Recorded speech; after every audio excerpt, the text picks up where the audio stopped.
A weekly pulse of the green and gold with the three-time Wisconsin Sportswriter of the Year, Jason Wilde. I am Alex Strouf with him. We call this Weekly Wilde, or I really like the idea of calling this Dirty Laundry with Jason Wilde and Alex Strouf because you're having washer issues. I'm just me. I think we might be onto something with Dirty Laundry. We're definitely airing our dirty laundry and Yeah, maybe the yeah. Packers as well. Yeah, I could do it from the laundromat until my wash machine gets here on Saturday. But yeah, it's been a tough week. I'm very obsessive about laundry, and Okay. so watching it pile up, and obviously Paula and really the girls. I mean, with all the stuff that the girls are involved in, like they're really like changing clothes like three times. Like Sydney had a volleyball match and a soccer practice and the clothes she wore to school. So it's piling up quickly. I like to keep it very much managed, like my radio appearances. They're Yeah. staggered, and it's been a tough few days. But hey, great Brewers game on Wednesday night, and now we're talking about a Packers team that should go to Los Angeles and win.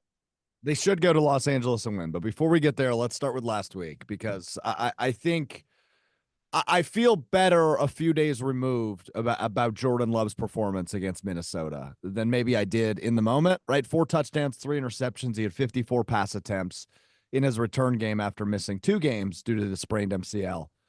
I thought he was fine. I don't want to say he was bad. I don't want to say he was good. I thought he was fine. Obviously, a few crucial mistakes. It took him a little bit to get going in the early goings, and at that point, the scoreboard already read, 21-0 or 28-0. What did you make now, a few days removed, Jason, of Jordan Love's return game against the Minnesota Vikings last Sunday? Yeah, and he was asked at his locker on Wednesday about, was this how do you view the 200 passing yards you had in the fourth quarter? And look, you can't get behind by 4 touchdowns. You can't win if you're going to throw the ball 54 times. I mean, he also had a scramble and he was sacked once. So that's 56 dropbacks out of, I think, 75, 76 snaps. You can't live that way. Now, that said, I thought for a guy whose accuracy and ball placement was very shaky to start the game, by his own admission, by the way, I don't need to say that, he said it. I thought, and Matt LaFleur, actually, I was literally about to ask this question of him on Monday when he said it on his own. But my question was going to be, hey, Matt, you've said a million times you don't want to throw the ball 54 times, but when you've got a quarterback who's trying to shake the rust off, is that like a blessing in disguise? And before I could even ask, he went there and said exactly that he thought his accuracy improved through the course of the ball game, and that it was really good for him to make that many throws in a game scenario. Now, that said, the final interception that he throws, a little bit like the one in San Francisco in a way, not the same pressure. This was an all-out blitz, and he's got Harrison Smith in his face, but that's not an accuracy issue. That's a bad decision issue, and he knows he's got to be better than that. And so, I would agree with you. I think it was better than meh. I mean, that's a whale of a throw on the first touchdown, and it's a fantastic catch by Reed as well.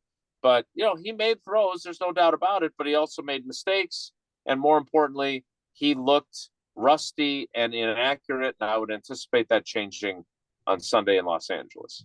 Yeah, I imagine he'll settle in. And I think that's kind of what that Minnesota game was. I'm going to ask you this question, but I know it's probably A, too early to tell, and B, maybe not the best example. But playing from behind, throughout the entirety of that game, Jason, essentially, that's why you throw the ball 54 times. But is this an offense that's built better to maintain a lead rather than play from behind? Because it seems like Matt LaFleur really gets in his bag when this team is either the game is tied, it's early on in the going, or if they're up by 3 or a touchdown. You couldn't really establish the run when you're down 21, 28 points. And this team worries me when they play from behind. Obviously, they only lost by 2 and they missed 2 field goals, so you can do the math on that. But I mean, I know every team would prepare or prefer to play from ahead, but it seems like a team that might struggle more than others playing from behind, at least in Yeah. offense. Yeah, I mean, we don't know. Maybe the Vikings are a team that can't play from behind It's true. because they haven't been behind. Like, I think they've been behind 3.5 minutes all season. Yeah, that's right. Um, you're right. Obviously, you much rather play. I just think the Packers are a team that and this is no revelation either. You can't get down 28-0. Yeah, no, no, And no. but That's a revelation. That's a right, revelation. but let's be honest. By like 10.5 minutes left in the game, it's a one-score game. Right. So you don't necessarily have to keep slinging it all over the ball yard either. And so maybe that is where Matt LaFleur needed to take a step back and say, okay, we're back in this game now. I can stop being, Johnny Ketchup, and we can now take the approach of, okay, we're back in a manageable situation. We can be more balanced offensively.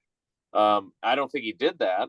And maybe it's hard as a play caller. I don't call plays, but maybe it's hard as a play caller to get into that mode and then get caught up and then say, okay, I don't have to be in this mode anymore. Maybe you just stay in that mode once you're in it. But yeah, they were in a position where they could certainly have been more balanced late in the game, and they obviously didn't do that. I don't know. I'm really curious because Josh Jacobs is clearly a workhorse capable back. And I think the carries were split 9-8. The snaps were like 60-40, but Jacobs got yanked for some early missed protection calls. And they went to a guy who they were unsure about his protection abilities in training camp. So I'm not really sure what to make of that. I just think their offense is better, whether it's Aaron Jones before or Josh Jacobs now. I think their offense is better when they're getting their stud running back the football on a semi-regular basis. Yeah, I don't think it takes a brain surgeon to figure that one out, but I'm with you on that. And obviously, Emmanuel Wilson, who Jason's referring to, on the other snap share. Let's go to the defense because they fascinate me through about a quarter of the season. They had a really nice performance the week prior in Tennessee, 8 sacks, getting the Will Levis, creating turnovers. Minnesota just didn't see that same defense, right? The pass rush was essentially non-existent. Xavier McKinney had another interception. That's 4 in 4 games. The last Packer to do that was Nick Collins. So that's a good sign, at least in terms of your offseason ad. But overall, this looked like a different defense from week 3 to week 4 when it came to creating pressure. Would you agree with that? Well, yeah, they created pressure against Tennessee, and they didn't create it against the Vikings. That's a fair point. Look, Will Levis, that offensive line, the momentum that was created in that game, like it just when it rained, it poured on Will Levis and the Titans. Like that just got out of hand. Like I joked about this, but they looked like they were holding their defensive line meetings in the backfield with Will Levis laying on the ground underneath them. I mean, that's how often and how many of them were in the backfield in that game. And that obviously wasn't the case. Look, they got 2 sacks in this game against the Vikings, and both were by people that don't play on the defensive line. One was by Quay Walker for a 13-yard loss. One was by Keyshawn Nixon untouched on a blitz that led to a fumble. You want that in your arsenal. There's no doubt about that, but you don't want to have to live like that. And I know Jeff Hafley doesn't want to live like that. Now, is Jeff Hafley willing to live like that if that's what it takes? Absolutely. But all these teams that have had success, and I'm not just talking about this system, I'm talking over the last 3 decades, are the ones that get after the quarterback with 4 guys because it opens up so many options from your coverage standpoint to make things way more difficult on the quarterback. I mean, look at the 49ers, right, with Bosa and those guys when they have gone to the last couple of Super Bowls they've been to. Look at the Giants when they beat Tom Brady twice in Super Bowls. They had the OCU Manura, Michael Strahan, Justin Tuck crew. Like, if you can get pressure with 4, your playbook defensively just is wide open for all kinds of games you can play. Now, we talked to Jason Rebrovich, the defensive line coach, on Wednesday, kind of peppered him with a myriad of questions about the pass rush. And, I think he even acknowledged maybe they need to play a few more games, tight end, tackle, defensive end stunts, or whatever it might be, twists and that kind of stuff to maybe free up. Maybe they're not doing that enough. Maybe they're just kind of rushing traditionally. But, they need the investments that they made in their front four demand more productivity. And I don't have to tell Rashawn Gary that. I don't have to tell Lucas Van Ness that. I don't have to tell Kenny Clark that. I don't have to tell Devontae Wyatt that. You know what all four of those guys have in common? They're all first-round draft picks. And the other guy, Preston Smith, is their lone remaining high-paid veteran that they signed in free agency in 2019. So, those five guys specifically, and then, Kingsley Enagbare and Carl Brooks, et cetera, are day 3 picks. But you got to get more out of those guys. And Jeff Hafley wants to rush with 4, so he has more options in coverage. If he has to come out of that, he's shown that he will, and he may have to do it more if they don't get it going. Yeah, you're right about that. I will say Kingsley Enagbare, I thought has had a nice season in relief, but other than that, to your point, Him and Wyatt are the 2 best guys they've had.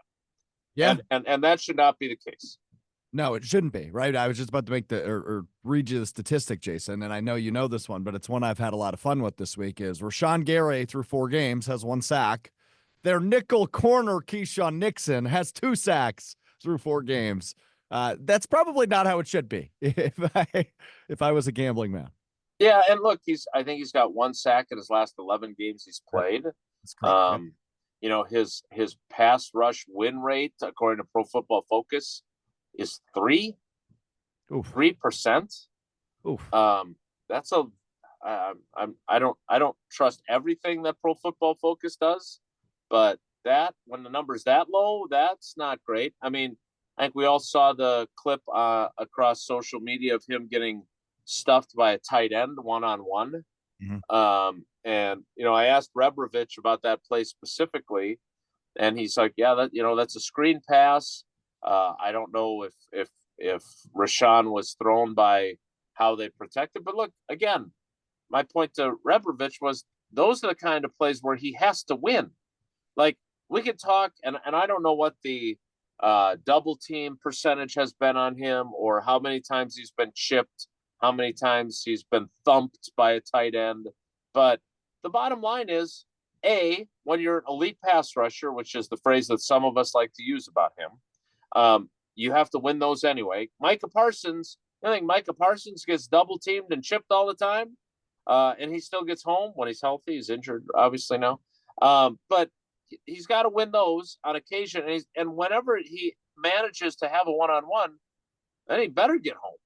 Yeah. And so, again, I don't know when that's going to occur, but he knows he's got to be better. And Rebrovich went through how his expectations are higher than anyone's.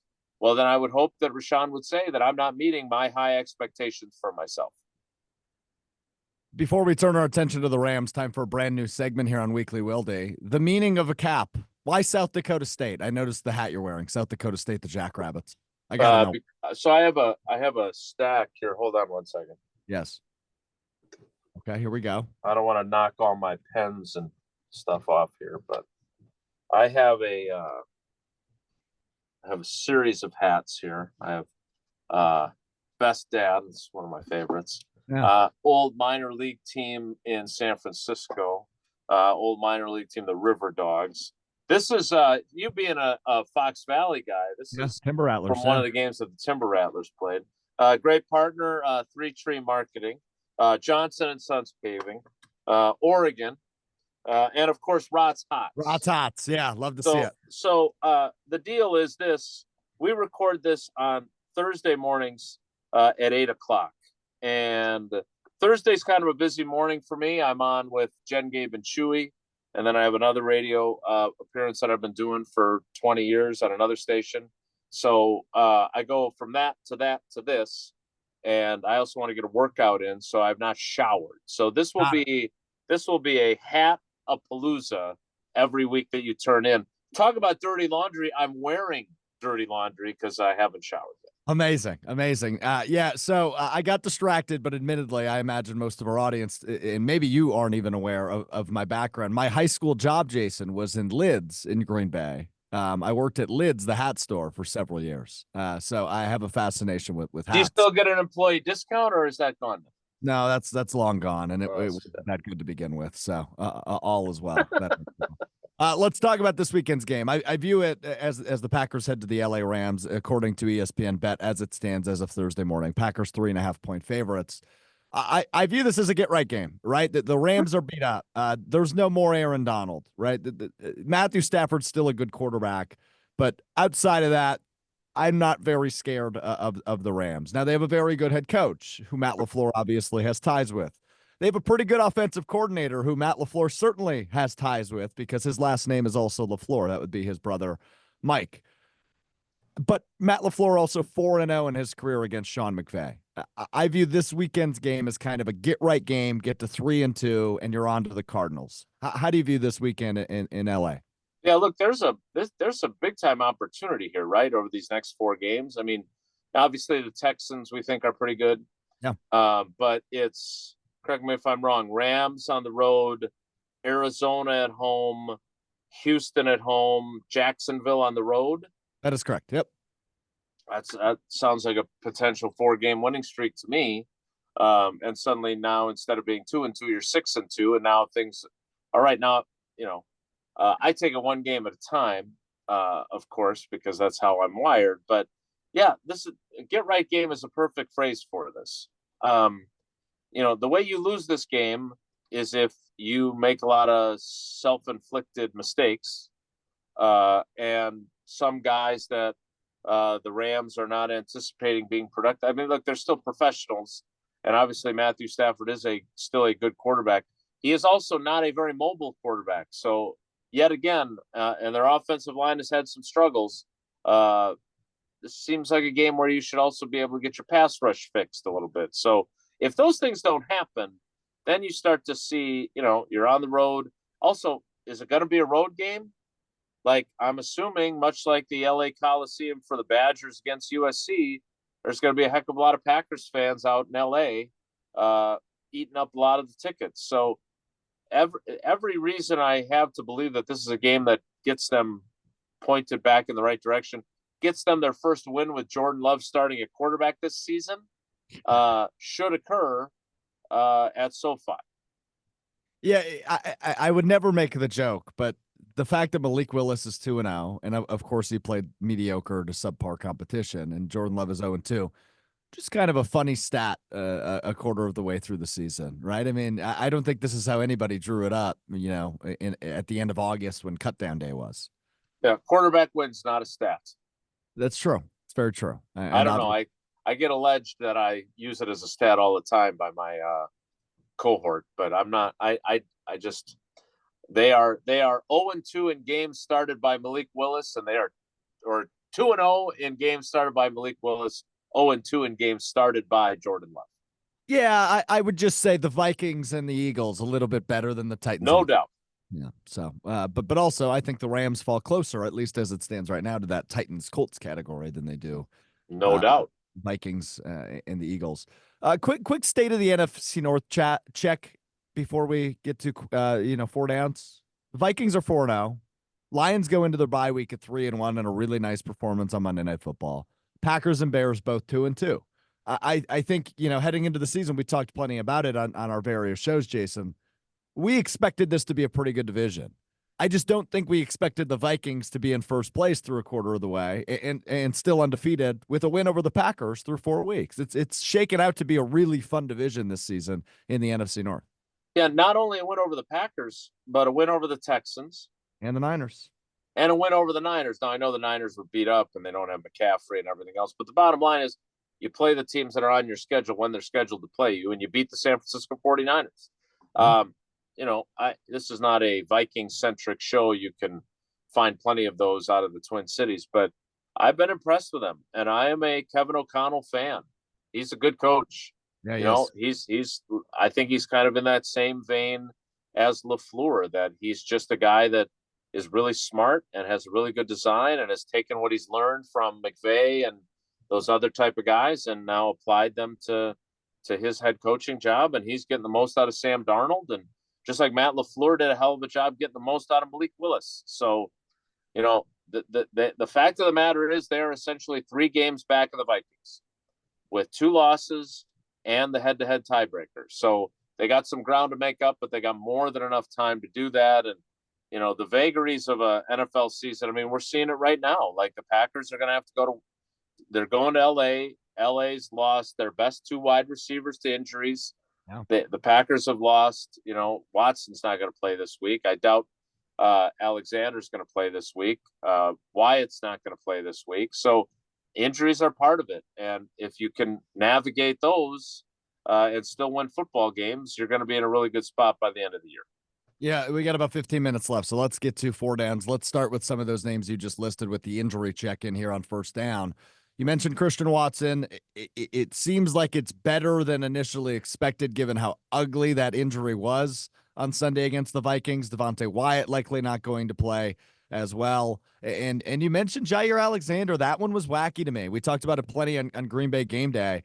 I didn't really realize the severity of the groin injury that popped up on the injury report last Friday. He ends up missing a matchup we all know he's been itching to get after for over a year now against Justin Jefferson last week. So those 3 names in particular, just feel free to talk on any of them in any way you'd like. Devontae Wyatt, Christian Watson, Jair Alexander. Yeah, I mean, not only was Christian Watson dodging a more serious injury, like Matt LaFleur said, we got lucky there.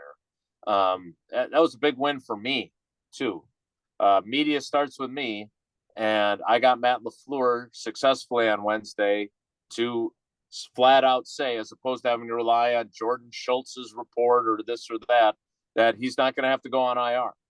And we know what that means now. This is one of the few things that have changed in terms of injuries, that now we have some context clues to figure out a guy's situation and the severity of his injury. If he's not going on IR, that means the injury is not a 4-week injury. It's less than that. And so that's great news. Now, I pushed my luck and I said, is it the same with Devontae Wyatt? And then he went back to hedging. So I would say that there's a chance that Devontae Wyatt, then when you juxtapose that with his answer about Watson, could be on IR and miss the next 4 games. So that's those 2. The Alexander thing, again, I think Rob said it when he was on at 9:30 on Green Bay game day pregame. And then we obviously got the news that he was inactive. Clearly what happened, and Matt LaFleur confirmed this to me after the game when I asked him about it in the press conference, was he suffered the injury in practice Thursday. He had been on the injury report with a quadriceps injury. Then they add the groin and he doesn't practice on Friday. I was like, ooh, there's something new here. And that's a really bad sign for his availability. And it turned out to be the case. So, it sounds like he's not going to play this week either. How long he's going to be sidelined, I don't know. But back to our original point, do you want to go against Cooper Kupp and Puka Nacua without him? No. Can you survive without him, without those guys on the other side? Yes, I think you can. Well said. Let's go to second down. We'll stick with the negatives because I want to end on a high note here in our 4 downs portion of the program.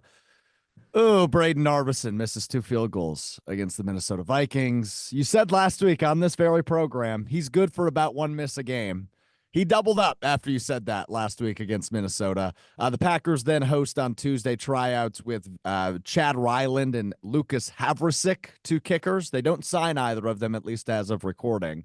So it seems like Braden Arbison will at least be your kicker this week, if not further down the line. Kicking issues in Green Bay. Stop me if you've heard that before. Yeah, so I thought it was really interesting. I got a ton of respect for the kid. Like he stood in yesterday and answered every single question. And I love his, again, I can see why they really like him, because part of the conversation, and look, this is part of the job, is to ask the hard questions and, be empathetic while also asking what needs to be asked to get fans the information. But he flat out said it, like, most teams, I'd probably be gone already. And that's kind of the crux of what he said to us. And he's really grateful that the Packers are sticking with him, but he's got to do his damn job. And he gets that.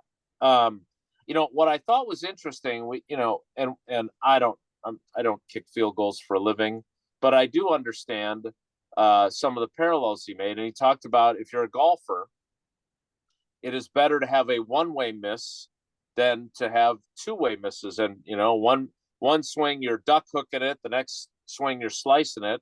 That makes it a hell of a lot harder to fix. Well, the good news about his 5 misses, including the one that was wiped out by penalty in Tennessee, is they were all right, all to the right. And what I thought was fascinating was, and I used this in my story in the State Journal on Thursday morning, was that he actually broke down what he's been doing wrong. He has been in the games. His plant foot, which is his left foot as he swings through, is wide of where it's supposed to hit in relation to the ball. And what I thought, and that's what's pushing the ball right.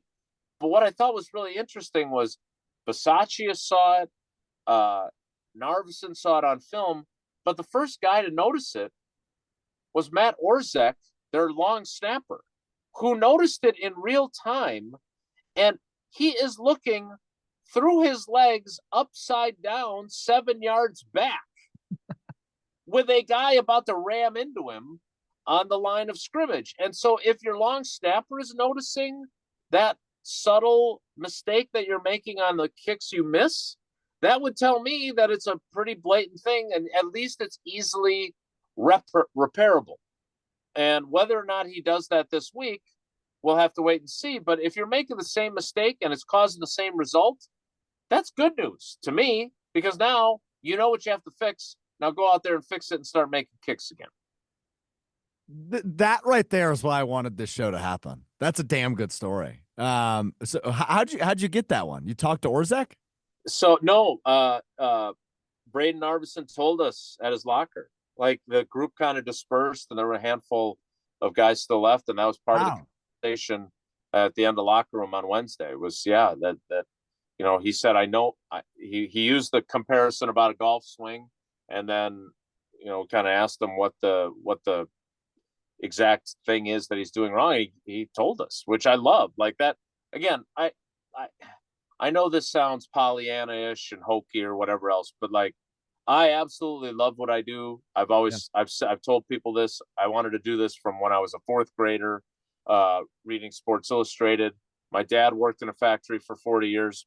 Didn't have a great relationship with him, but that's another podcast for another day. But the bottom line is I love what I get to do. And I take the responsibility of sharing this and being the conduit to the fans really seriously. Like, not like I cover the White House seriously or I'm a war correspondent seriously, but this is the stuff fans should want to know. So that's fine if you're frustrated with Braden Narveson for his misses. Yeah, totally fine. But now you've got the insight into what he's doing wrong and what he's trying to do to fix it. And I would like to think that that's useful information for our fans. I would agree with the useful part of that. That was really good stuff from you on 2nd down. Let's see if you can top it on 3rd down. Probably. I was at Game 2 of Brewers Mets Wild Card Series Wednesday night at AmFam Field. I think it is the 2nd best atmosphere I've ever been in. Number 1 for me, attendance wise, is 2019 season. 2020 was technically the calendar year. It was that playoff game at Lambeau against the Seattle Seahawks. I thought that atmosphere was just unbelievable. As a journalist, I understand you're not a fan, but atmospheres I know you can gauge. What are some of the best atmospheres you've been a part of? Well, let's see. Game 4 of the 1982 ALCS when I was 10. Okay. Mark Brohard with some pretty big hits in a win over the Angels to force a Game 5. Let's see. In terms of actual, like, I will say this: like when the Bucks went on that Eastern Conference Finals run. With George Karl as the coach and Big Dog and Ray Allen. Oh, was that 1? 2001, yep. And that was the loudest of any sporting event I've covered. Now, you got to remember, I'm twice your age. And so I've been in some really great venues, right? Like during the Super Bowl run in 96, it was unbelievable because they were at home for all those games. Like, and that was just incredible. Of more recent vintage though, I think that 2003 playoff run, which is still 20 years ago, but like after Favre's dad died and he played so well in Oakland, like the atmosphere on the last day of the regular season when everyone's hoping for the Vikings to lose in Arizona. And then we want the ball and we're going to score playoff game against Seattle, and the pick six by Al Harris.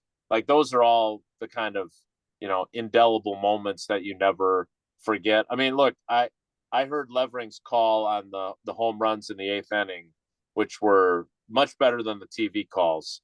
And that's what I did last night was I synced up the radio with the TV because I wanted to listen to Levering.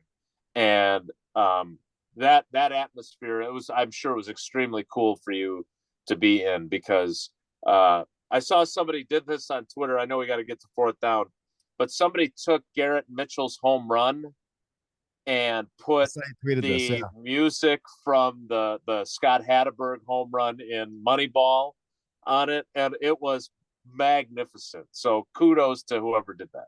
Yeah, you could find that on Jason's Twitter at Jason J. Wilde. I saw that this morning before we recorded. It was that was super well done. All right, I don't know if I bought us enough time. We've got about 7 or so minutes left for fourth down. Jayden Reed is wide receiver 1, right? No doubt. And I'm working on a story for Sunday State Journal and Madison.com about not only is he wide receiver 1 in terms of his talent and what he's able to do, but he's also, like, dare I say, he is their heart and soul guy. Oh, like, and I want to talk to a few more people about this, but I talked to Wicks. Him and Wicks are like brothers. Like they and that includes like getting after each other. And I was talking to Reed yesterday, who both those guys, again, I'm way older than both of them. And this isn't some sort of weird humble brag, but for some reason, I've at least gotten to a point with both of them where they kind of trust me that I've had some really good conversations with both of them. And on the Wicks thing, it was really interesting because I asked Reed I said, nobody knows him better than you. He's like, hey, we were here on Monday, and the first thing he did was he was on the jugs machine. Like before we went to meetings, before anything else. Like, so that tells you a little something about his brother in Wicks and what he wanted to do. And so then I talked to Wicks about Reed about, the energy thing. And like, he is, they're too young to know who the Energizer Bunny is. But like that touchdown at the end of the half and what he does to try and get the crowd into it was that's the kind of stuff you need somebody who does that. And while Jordan Love can be occasionally demonstrative, that's not his personality, right? I don't think Watson is that. Romeo Dobbs definitely isn't that. Maybe Tucker Kraft has some of that, but I don't think Luke Musgrave does. So they need somebody to be that kind of guy that get the crowd and get your team excited and energetic. And there's no question that is also what Reed does for them. So it is a potentially lethal combination for opponents that, I mean, look, he has, if we're looking purely on measurables, he's not the fastest guy, not the biggest guy, doesn't have the biggest vertical leap, but like, I don't know how many guys I've seen of his size that you throw up a ball and it's his or nobody's. Like the catches he made, forget about the touchdown. The other 2 catches he made, like he fought for those balls. Those were not easy catches. And so, yeah, he's a stud. They are really lucky to have him. And while I maybe drew I'm big on my comparisons after all these years. If I drew the comparison to Randall Cobb, I'm starting to think that the comparison is more to Greg Jennings. Wow. Because Greg Jennings did, just had different. Cobb in 14 still lined up outside. He just, he didn't stay healthy enough to sustain how good he was in 14. And that's one of my favorite guys. But maybe there's a little more Jennings to him because Jennings was smooth. He was explosive. He was another guy that wasn't the fastest guy on the field, but he was running away from dudes on deep balls. Really good stuff there. Yeah, the debate is over. Jayden Reed is wide receiver 1, but his brother, 13 targets last week, and obviously going to be in a big spot with Christian Watson likely out this Sunday. Yeah, crazy stat, too. And I mentioned this, I think it was from Pro Football Focus or the 33rd team.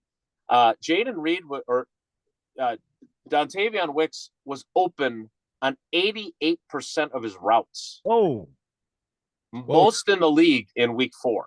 So yes, he dropped 3 balls, but as he and I discussed, I'm going to write that today.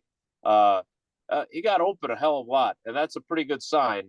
If you fix the drop thing, then you're really putting up some big numbers, because he put up pretty big numbers with 3 drops in the game. Yeah, you're totally right on that. It's Packers-Rams Sunday, 3:25 Central kickoff. Green Bay game day on ESPN Wisconsin, and 620 WTMJ begins at noon. Jason will join me, Brian Bulaga, John Anderson, Rob Domofsky throughout from noon to 3:25, leading you up to kickoff. I already plugged it, but I'll plug it again. Jason is back on Twitter at Jason J. Wilde, something Rob Domofsky is not. You can get me on Twitter at Alex_Strouf. And we do this every Thursday. We call it Weekly Wilde or Dirty Laundry or something in between. Jason, really good stuff today, pal. I think this was your best episode yet. Not only that, but we still have like 30 seconds left in our free Zoom. So we really managed the clock well as well. We're growing together just like the Packers defense under Jeff Hafley. Green and growing. Green and growing. And growing. We'll talk to you next week on Weekly Wilde.